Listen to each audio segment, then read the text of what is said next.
E aí? Aqui é o Zangado, hoje de Valeu Não a Pena Jogar, e os games que eu vou analisar hoje por completo, explicando tudinho, são Left 4 Dead 1, 2 mais DLCs.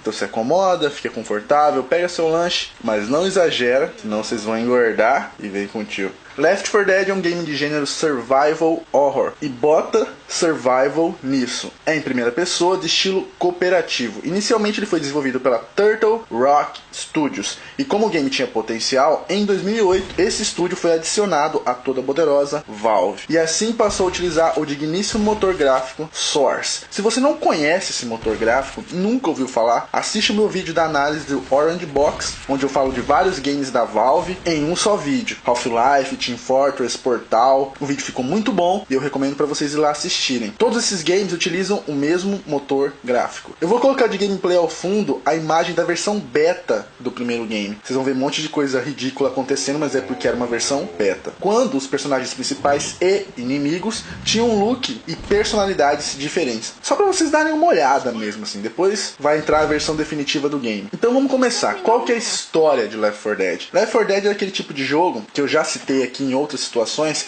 que não possui uma história, um enredo bem elaborado, e sim uma justificativa. Quem nunca me ouviu falando isso, o tio explica. Ele tem apenas uma explicação, uma razão para tudo aquilo ali tá acontecendo, sem profundidade, nem nada parecido, mas beleza. Qual que é essa justificativa? O game ele se passa na Pensilvânia, aí tem um surto de vírus. Oh meu Deus, vírus, que coisa inédita. E essa espécie de vírus é conhecido como a gripe verde. Esse vírus ataca o organismo da pessoa, ataca o cérebro e a pessoa perde a razão e acaba se tornando um animal. Sua agressividade se torna constante e incontrolável. Agora vai aquelas informações a mais que o tio Zangado gosta de colocar nos vídeos. O tio Zangado é mais velhinho que vocês, né? E eu sou de um tempo onde os zumbis tinham outro estilo, digamos assim. Então eu vou dar uma aulinha de zumbis. Acho que vocês vão gostar, né não? Então presta atenção. Zumbi significa cadáver animado. E nas primeiras histórias eram corpos que foram reanimados através de bruxaria, com a finalidade de obedecer o seu mestre. O primeiro filme de zumbi foi feito em 1932 e se chamava White Zombie. Não chega a ser um filme assustador como o Nosferatu. O filme do Nosferatu me dá medo até hoje, mano. Se você não conhece ou nunca ouviu falar, vamos adquirir um pouco mais de cultura. É um filme de vampiro feito em 1922. Até tem lenda urbana que diziam que esse Nosferatu era um vampiro de verdade. Esses filmes, tanto White Zombie como Nosferatu, acho que tem eles completos no YouTube para vocês assistirem. Em 1968 saiu o primeiro filme que mudaria o conceito de zumbi. Ele era chamado de A Noite dos Mortos-Vivos. Nesse filme, onde os zumbis ainda surgiam, levantavam por meio de bruxaria, porém agora eles não eram criaturas controláveis. Eles eram lentos, burros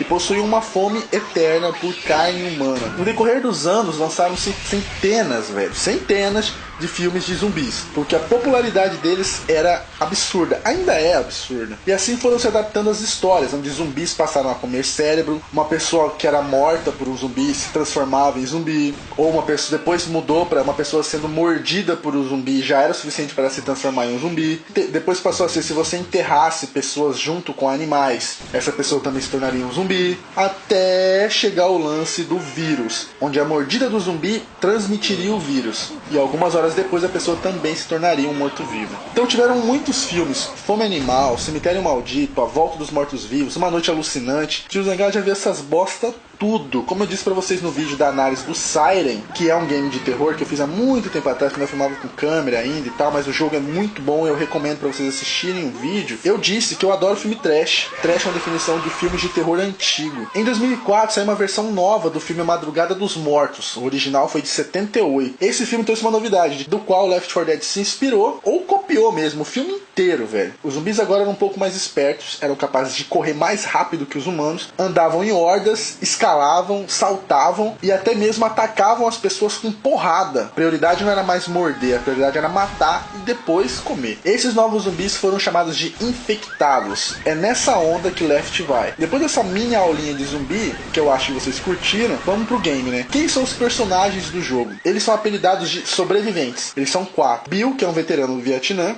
líder do grupo. A coisa linda do pai, a Zoe, que é uma patricinha que tem muitos prêmios em clube de tiro. Ah, lembrando, todos esses personagens foram, obviamente, modelados em cima de pessoas reais. A Zoe foi inspirada na modelo Sonja Kinski. Tá aí a fotinha dela. Delícia, né? Francis, que que é um motoqueiro. Luiz, que é um vendedor de eletrônicos, é o único deles que não tem uma justificativa do porquê que ele sabe atirar bem. Eles são 4 personagens com personalidades diferentes que na vida provavelmente nunca se encontrariam, e se encontrassem, se esbarrassem, provavelmente nunca teriam formado uma amizade. Pela força do destino, eles se encontram e a química rola entre eles. Mesmo para um game com um enredo simples, é bastante forte o carisma e a química entre os personagens. Talvez pela dependência que um do outro tem, assim, de salvar, de andar junto, você acaba desenvolvendo um carisma maior pelos personagens, mas que é fato que eles são carismáticos, os 4, sim, é fato. E lembrando que no game, questão de jogabilidade, não tem diferença nenhuma entre eles. Todos são exatamente iguais em tudo. Os sobreviventes são capazes de pular, subir escada, curar um ao outro com kit médico, e tem um movimento de empurrão. Esse movimento serve para você soltar um amigo que está preso por um infectado especial, ou para empurrar mesmo um inimigo. A história de cada um dos personagens é definida através de 1 ou 2 linhas de texto, cara. Porém, você aprende mais sobre eles jogando o jogo e prestando atenção nos diálogos, porque a cada intervalo de fase e tal, os personagens compartilham histórias, e é nesse momento que você aprende mais. O game é bastante interpretativo, você pode achar vários sites que tentam criar um roteiro hollywoodiano para cada acontecimento do game, porque nas fases existem mensagens na parede, e a partir destas mensagens é interpretada uma história do que teria acontecido ali antes de vocês chegarem. O gráfico do jogo, como eu já havia dito, bem no início, usa o motor gráfico Source. Então, mesmo para 2008, quando foi lançado, não era top. E os Graphic Horrors, o que eu já falei sobre esse tipo de gamer na saga do Battlefield, para quem não assistiu ainda, assiste lá. Graphic Horrors são as vadias do gráfico, são gamers que jogam games com gráficos tops. Se o jogo não tiver gráfico, ele não joga. Bom, foda-se, azar o deles de perder um jogo desse, né? O gráfico nunca foi top, era até melhor assim, porque o game contém um número excessivo de inimigos na tela. Então fica mais fácil de se poder jogar em um PC sem exigir demais da máquina. O game ele possui uma CG que mostra 2 semanas depois da primeira infestação. Tudo que o game oferece acontece nesse vídeo, cara, é incrível. Vamos falar dos infectados. Existem os comuns, por exemplo, se eu tivesse no universo de Left 4 Dead e fosse exposto ao vírus, eu me tornaria um infectado comum, um zumbi maratonista. Mas o diferencial do game é o que? São os infectados especiais. E quem são eles? O primeiro deles que eu vou falar é o Hunter. Ele usa um moletom esportivo, justificando que talvez ele seja um atleta que foi exposto ao vírus e desenvolveu ainda mais suas habilidades. Ele emite um som como se fosse uma pantera e é capaz de escalar com muita velocidade. Salta a longas distâncias, como se fosse um gato. Seu ataque especial é uma investida certeira. Quando ele acerta, o sobrevivente não consegue reagir mais, tendo que ser salvo por outro. Do contrário, já era. Tanque é o grandalhão. Tipo, são os fisiculturistas que possuem grande quantidade de anabolizante no corpo. Olha o Guilherme Gamer. Se bem que hoje em dia ele tá mais pra boomer, né? Mas piadinhas à parte. Esse anabolizante em contato com o vírus gerou esse tipo de infectado. Ele é capaz de arremessar carros para cima de sobreviventes, e cada soco dele arremessa o sobrevivente muito longe. A caixa de HP dele é gigantesca. Boomer são pessoas obesas, tipo o Léo da CJBR. O HP dele é o menor de todos, mas em seu estômago tem um líquido que serve como feromônio para os infectados comuns. Ele é capaz de vomitar esse líquido, atraindo a horda para o indivíduo vomitado, né? E quando ele morre, toda aquela concentração, todo aquele líquido que ele tem naquela pança linda dele, obviamente explode e sai pregando todo mundo que estiver perto. Todo mundo que esbarrar nessa gosma, a horda vai pra cima. Ah, e a pessoa também fica com a visão turva quando a gosma ataca, pra fuder ainda mais. A bruxa, né, são as meninas que eram anoréxicas. Elas ficam chorando o tempo inteiro e são pacíficas, a não ser que você as irrite. Elas são extremamente sensíveis à luz, então iluminá-las com a lanterna as enfurece fácil. Ela possui um ataque que nocauteia o sobrevivente na hora e zera a caixa de HP. Independente se o cara tá 100%, o cara é nocauteado com o primeiro ataque dela. Smoker. Éramos fumantes. O câncer no pulmão reagiu com o vírus e surgiu os smokers. Ele vive emitindo um barulho de tosse. Ele solta uma língua gigante de uma distância muito grande, prendendo o sobrevivente para outro infectado atacar ou ele mesmo. Depois que o sobrevivente é capturado pela língua do smoker, só sendo salvo por outro para escapar. Quando ele morre, ele é como se fosse uma bomba de fumaça. Estoura, fica tudo preto e todo mundo começa a tossir e a visão fica escurecida por 1 segundo de quem estiver próximo. Vocês viram que os infectados especiais possuem características próprias. Por que isso? Porque Left 4 Dead, apesar de ter a opção de jogar em split screen offline, ele é um game desenvolvido para se jogar 100% online, em modo versus, passando pelas fases. Uma rodada com os 4 sobreviventes e uma rodada com os infectados. E depois na mesma fase inverte, fazendo assim uma pontuação. E assim ao decorrer daquela campanha que tem o número de capítulos, no final são somados esses pontos e a equipe que tiver maior pontuação vence. A disputa é sempre pau a pau. Vence o time que tem o melhor trabalho em equipe. Left, cara, não se joga correndo, não se joga sozinho, se joga juntos, cara. Todos andando juntos, olhando para as direções diferentes como sobreviventes. E como infectado, você assume aleatoriamente cada infectado especial, com exceção da bruxa, ela não é jogável. Também é necessário o trabalho em equipe dos infectados. Se você virar um infectado hunter e for pra cima dos caras, não adianta, você vai morrer muito rápido. Tem que atacar em equipe, 2 hunters, um boomer, tudo ao mesmo tempo. É bem melhor para poder fazer um combo violento. Com os sobreviventes você deve passar por todo o cenário até chegar à safe house, a sala segura. E óbvio que os infectados vão tentar impedi-los de chegar até lá, tentar matá-los. Os infectados comuns também não são jogáveis, mas devem ser utilizados através da manipulação. Se você é um boomer, vomita num dos caras e tenta morrer entre os 4, porque aí todos eles vão ficar com a visão turva e todos eles vão ser atacados ao mesmo tempo pela horda. É a hora dos hunters entrar em ação e smokers. Constantemente os sobreviventes trocam informações durante as batalhas, gritam smoker, atrás de você, entre outras coisas. A trilha sonora do game, o game não toca música. Toca uma música ou outra na tela de menu e tal. Na verdade, ele é um game silencioso e é fundamental esse silêncio. Por quê? Porque você precisa valorizar mais a sua audição no jogo. Porque cada infectado emite um barulho de boomer, smoker, hunter, witcher. Então você decora esse barulho e aí você sabe identificar qual infectado está próximo a cada distância, sacou? Por isso que é silencioso o game. O único infectado que tem uma musiquinha é tipo o tanque. O tanque, quando ele vai surgir, toca uma música que realmente arrepia e dá gelo em todo mundo, que o tanque tá vindo, então o bicho vai pegar, fudeu geral. A movimentação e física do jogo são super bem feitos, é claro, eu já disse que eles usam o motor gráfico Source, então qual é a surpresa? No game a gente conta com um arsenal bem interessante de armas, as pistolas possuem munição infinita, e a gente tem também o coquetel molotov e uma pipe bomb, que é uma bomba que emite um bip, atraindo os infectados e assim explode todos eles. A ambientação do jogo é urbana, em noites macabras, forçando você a utilizar a lanterna praticamente o tempo inteiro, em ruas completamente infestadas de infectados. E como os protagonistas estão em constante fuga, isso vai levando eles para fora da cidade. Left 4 Dead jogando sozinho, acompanhado de bots, é legalzinho. Entediante ele jamais é, porque o game é frenético demais. Mas jogando com os amigos, ou com amigos em uma campanha versus, o game é muito foda, é muito divertido. O que realmente falta para Left 4 Dead seria uma campanha com história, personagens e tal. Deixa o multiplayer exatamente como está, mas tivesse um acréscimo de enredo. Eu digo isso para ficar um game ainda mais completo, né? O game se saiu muito bem nas reviews, teve média 9 de aprovação e vendeu até o ano passado 11 milhões de unidades. É foda ou não é? É foda, né? Então bora pro próximo.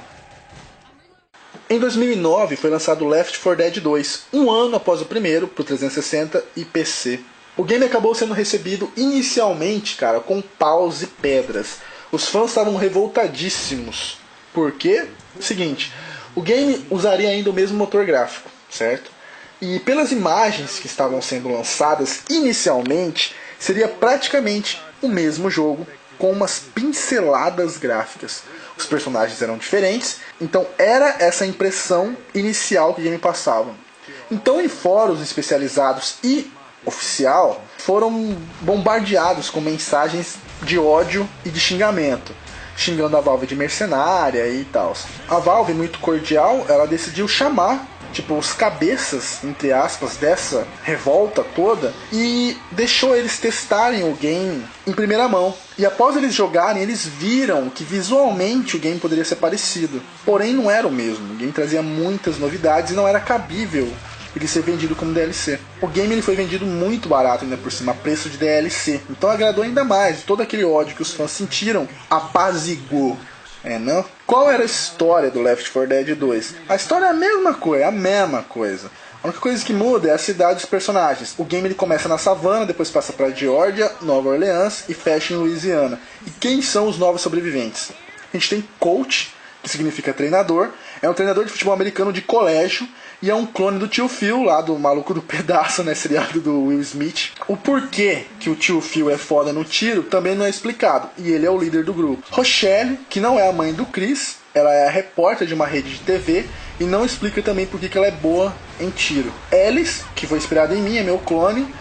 Tô zoando, mas o Ellis é igualzinho eu. Ele é um caipira mecânico com sotaque e tudo. Sem dúvida, um dos personagens mais carismáticos da franquia Left 4 Dead. Ele concorreu a personagem do ano do Video Game Awards, mas não venceu. E por último, é o Nick, que ele é um viciado em jogatina de Las Vegas. Nesse fator personagens, o game deu uma caída grande, cara. Porque o único personagem convincente e carismático do Left 4 Dead 2 é o Ellis. Ele fala mais do que a boca, e sempre quando vai ter diálogos no decorrer do game, geralmente esses diálogos são protagonizados pelo Ellis com as suas histórias longas, do qual não tem sentido nenhum e não são apropriadas para aquela situação. Então geralmente você vai ouvir os outros sobreviventes dizendo: cala a boca, Ellis, cala a boca, Ellis. A química entre os personagens também é muito fraca. E nos infectados especiais foram mantidos todos do primeiro e houve um acréscimo de alguns novos. Quem são eles? Spitter é uma mulher horrorosa, velho, que cospe uma espécie de ácido. Esse ácido ele cai no chão e os sobreviventes que estiverem em cima tomarão um dano. O que ela era antes de se tornar infectada não dá pra saber.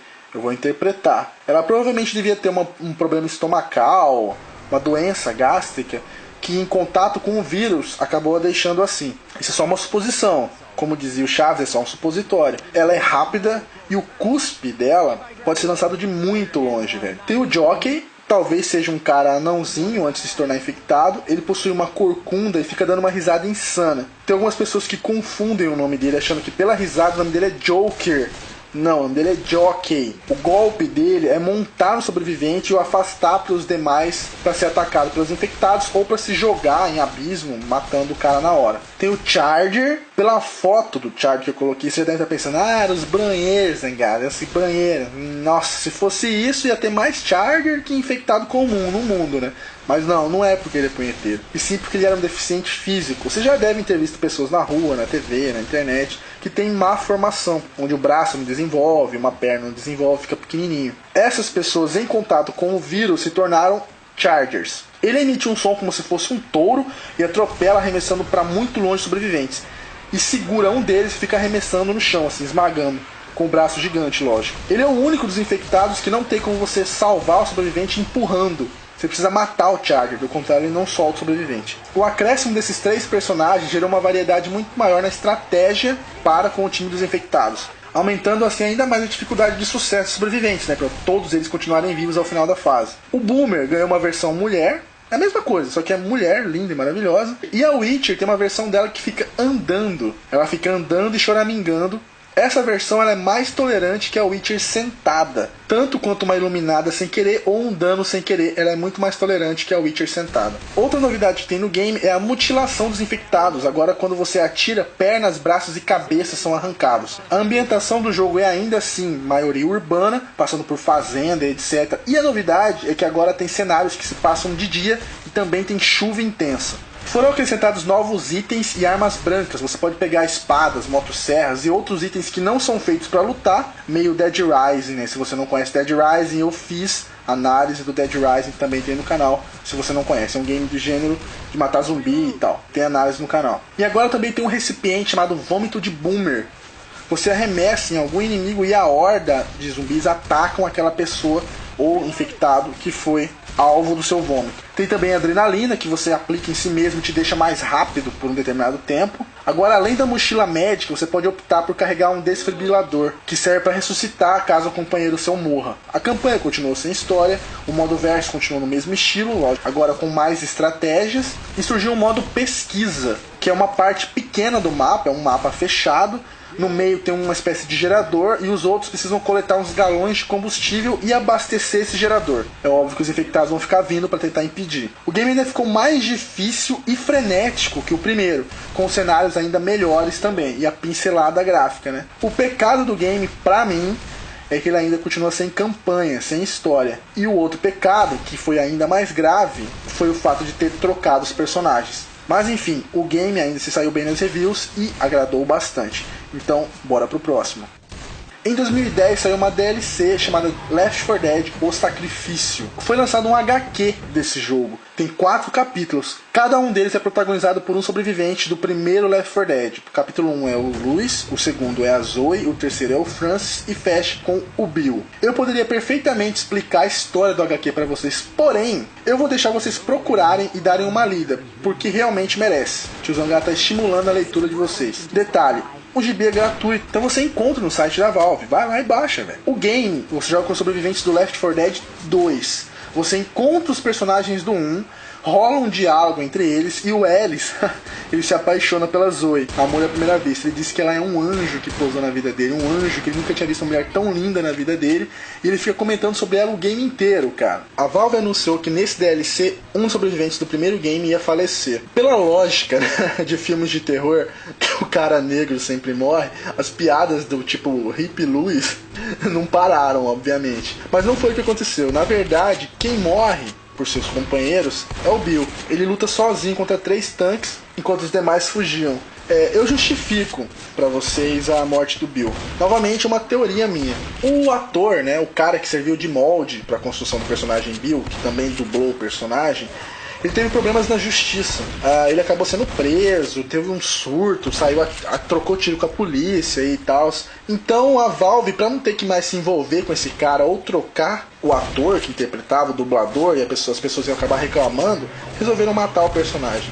Eu acho que aconteceu isso. Então o Bill acabou morrendo, mas morreu como herói. O estilo do game foi mais semelhante ao do Left 4 Dead 1, escuro e sombrio, e não teve nenhuma novidade assim, mas é essencial para os fãs do Left jogarem, para vocês verem o desfecho da história do Bill. Bom, então é isso, espero que vocês tenham gostado do vídeo. Mais uma vez, muita informação no vídeo. Eu espero que vocês tenham aprendido bastante sobre Left 4 Dead e sobre zumbis também. Esse vídeo está no estilo saga, mas não chega a ser uma saga. Um game, para ser uma saga, ele tem que ter mais de 3 games. Até 3 ele é uma trilogia, depois de 3 ele passa a ser uma saga. Como Left 4 Dead só tem oficialmente 2 games mais DLCs, então ele não chega a ser uma saga. Esse vídeo, como vocês devem ter percebido, deu bastante trabalho para ser feito. Então eu peço nesses casos que vocês reconheçam o meu esforço, que avaliem o vídeo. Avaliem o vídeo, por favor. E se possível, favoritem, para poder dar uma ajuda na divulgação. Se você tem um amigo que nem é gamer, mas gosta de zumbi, passa esse vídeo para ele assistir, divulga, para dar uma força, porque eu vou saber que vocês realmente valorizam esses vídeos que dão mais trabalho ainda. Tipo, os vídeos que dão trabalho, beleza, mas esses que dão mais trabalho, eu peço uma colaboração de vocês, para vocês que ajudem a divulgar o vídeo. Se possível, né? Left 4 Dead é um game legal de se jogar sozinho, mas é incrível, excepcional de se jogar online. Muito, muito divertido de se jogar com os amigos. Beleza? Então é uma franquia que realmente vale sim a pena jogar. E estamos aqui na espera de um possível Left 4 Dead 3. Grande abraço a todos vocês, jovens. Tudo de melhor sempre, né? Beleza? Então, valeu, falou e até mais.